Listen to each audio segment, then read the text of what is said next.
Hi everyone! It's me, Angel. Welcome back to my YouTube channel. Para sa ating mga senior citizen dyan guys na naghihintay ng update sa Universal Social Pension, may good news po ako sa inyo.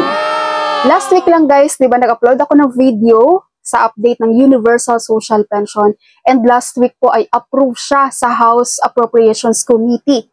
And ngayon naman guys, nakakatuwa dahil umuusad talaga siya guys. Alam niyo bang approve na rin siya sa second reading? Yes, approve na siya guys sa second reading noong May 15. At ito po ay base po ito sa GMA News.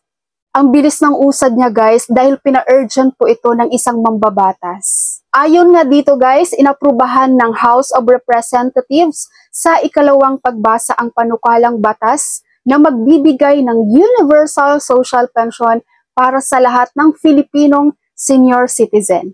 Ayon dito, sinabi ng sponsor ng panukalang batas na si Marikina City 2nd District Representative Stella Luz Kimbo na gagawing mandatory ng panukala ang social pension para sa lahat ng senior citizen.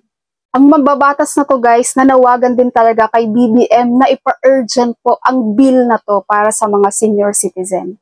Ang Universal Social Pension guys ha, para po ito sa lahat ng senior citizen, wala pong pinipili. Basta, pumatak ka lang ng 60 years old guys, pasok ka na po dito sa Universal Social Pension. Mayaman ka man, mahirap ka man, meron ka mang pension, may mga pensions ka man na na-receive kay SSS or GSIS, still, you are qualified po at kasama ka po dito sa Universal Social Pension. Ang amount na ito guys ay 500 pesos monthly, no? At ito po ay madadagdagan ng tig 100 pesos every year. So this year, for example, ma-approve siya this year, that is 500. Next year, 600. Next year, 700 hanggang 800 hanggang ma-reach niya po ang 1,000 pesos monthly. Ang bilis ng usad nito ngayon guys, ang nakaka-excite na ito ay mapirmahan ni BBM no, para maging batas na rin dito sa Pilipinas.